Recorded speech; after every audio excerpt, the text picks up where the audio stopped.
ওই দেউদুয়ার থানায় সাজুকে নিয়ে যায়। সাজু একজন অত্যন্ত ভদ্র ছেলে।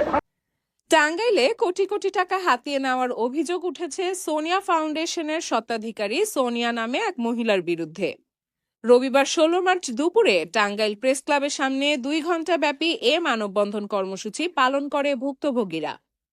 এ সময় ভুক্তভোগীরা অভিযোগ করে বলেন, সোনিয়া অস্ট্রেলিয়া নেওয়ার নাম করে টাঙ্গাইল সহ দেশের বিভিন্ন জায়গার মানুষের কাছ থেকে কোটি কোটি টাকা হাতিয়ে নিয়েছে। বিদেশ তো পাঠায়নি, উল্টো সেই টাকা ফেরত চাইতে গেলে তার বিরুদ্ধে দিচ্ছে নারী নির্যাতন ও ধর্ষণ চেষ্টা মামলা।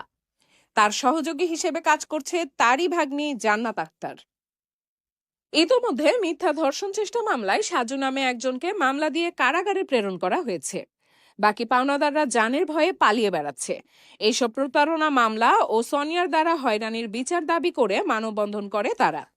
এদিকে ভুক্তভোগীরা বলেন, আমরা সরকারের কাছে দাবি জানাই অতি দ্রুত সোনিয়াকে বিচারের আওতায় আনতে ও মিথ্যা মামলার সাজাপ্রাপ্ত করটিয়া সাদত বিশ্ববিদ্যালয়ের মেধাবী ছাত্র সাজুর মুক্তি চাই।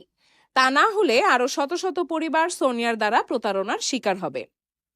এ সময় মানববন্ধনে উপস্থিত ছিলেন টাঙ্গাইল সদর উপজেলা বিএনপির সিনিয়র যুগ্ম সম্পাদক অ্যাডভোকেট আজিম উদ্দিন বিপ্লব, টাঙ্গাইল পৌরসভার সাবেক কাউন্সিলর রকি হায়দার, মাওলানা আব্দুল হামিদ খান ভাসানীর নাতি হাসরত খান ভাসানী, সন্তোষের বিশিষ্ট ব্যবসায়ী ইকবাল হোসেন সহ সোনিয়া দ্বারা প্রতারিত পরিবারের সদস্যরা। আমাকে হুমকি দিচ্ছে, আমার ছেলেকে হুমকি দিচ্ছে, আমার একটা ছেলে।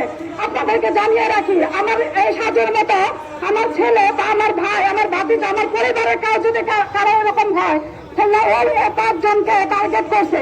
সাজুর পরে আমাদের সাথে এরকম কেন? তার মিথ্যা মামলাটা দিয়ে রাখছে। ও এরকম অনেকের সাথে করতেছে, ওর ব্যবসায় এইটা।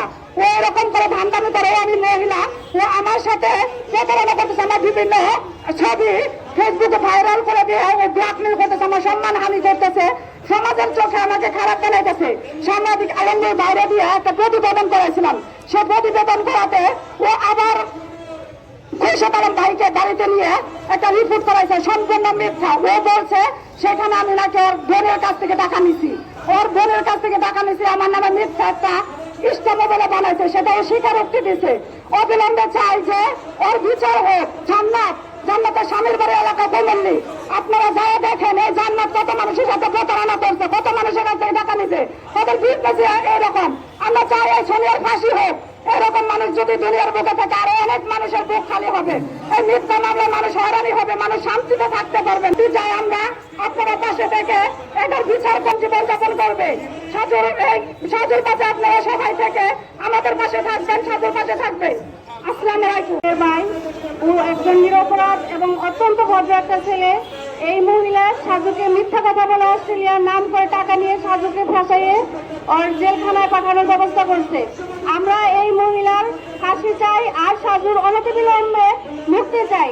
সাজুর নামে যে মিথ্যা মামলা দেওয়া হয়েছে সেটা প্রত্যাহারের জন্য মাননীয় মহোদয়ের নিকট আমরা আবেদন করতেছি। ওর কারণে ওর পুরো পরিবারটা ধ্বংসের মুখে আছে। ও শুধু ওর না, সাজু না, আরো অন্যান্য পরিবারকে এইভাবে ধ্বংস করেছে। ও মহিলা নামের কলঙ্ক, ওর মুখে থু দেওয়া উচিত। এই বন্য মহিলার কারণে পুরো মহিলা জাতির বদনাম হচ্ছে আজকে। এই মহিলাকে আইনের আওতায় আনা হোক আর সাজুর অনতিবিলম্বে স্বার্থভুক্তি এবং সোনিয়ার ওকে আমরা আর কি চাইলে একবারে ফাঁসি চাই। আমি আশ্চর্য হই যে আজকে শেখ হাসিনা ফ্যাসিস্ট 7 মাস ধরে পলাতক, কিন্তু তার দোসররা এই সমাজে ঘুরে বেড়ায়। পুলিশ প্রশাসন সেই আসামি এবং এই কেসের যে আয়ো কোনো তদন্ত ছাড়াই রাত্রিবেলায় সাজুকে তার মায়ের বুক থেকে তুলে নিয়ে আসছে।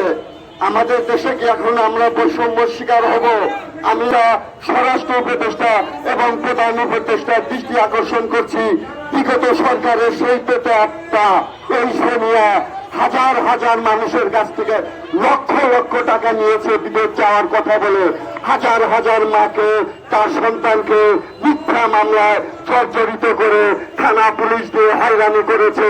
আমরা টাঙ্গাইলের এসপি মহোদয়ের কাছে বিশেষভাবে অনুরোধ করছি, অতি দ্রুত সাধুকে নিঃশর্ত মুক্তি দেওয়া হোক এবং এই দুর্চরিত্র মহিলা সোনিয়াকে আইনের আওতায় আনা হোক। আমার ছেলে এই কেসের ভুক্তভোগী হয়েছে কেন? কেন নিরবতা? আমার ছেলে কেন আমার এই কেসে আমার ছেলে মামলা দেওয়া হলো? এই মুক্তি চাই, এই সোনিয়ার ফাঁসি চাই আমি।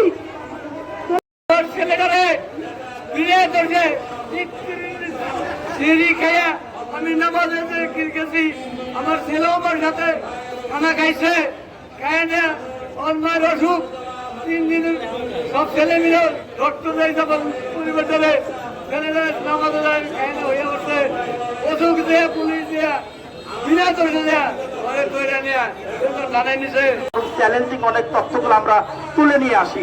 আমি এ ধরনের একটি তথ্য আমি নিয়ে আসছিলাম।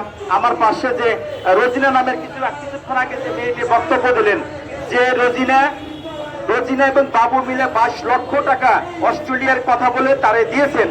সমস্ত তথ্য প্রমাণ নিয়ে আমি তার বিরুদ্ধে একটি নিউজ প্রচার করি, একটি সাক্ষাৎকার প্রচার করি। প্রচার করার পরে আমি সোনিয়া সম্পর্কে ইতিপূর্বে জানছি যে ওর একটা ফাউন্ডেশন আছে, তবে ও যে এত ভয়ঙ্কর একটি নারী এবং ইন্টারন্যাশনালি ভাবে যে সে একটা প্রতারক চক্রের হ্যাকার সেটা আমি বুঝতে পারিনি। আমার নিউজটা করার ঠিক 24 ঘন্টার মাথায় আমার পুরো পেজ থেকে 2টা চ্যানেল থেকে পুরো লিস্ট ও সরাই ফেলায়। আমি তখন মানে অবাক হয়ে গেলাম যে কি ব্যাপার, আমার চ্যানেল আমার পাসওয়ার্ড ও কিভাবে সরালো।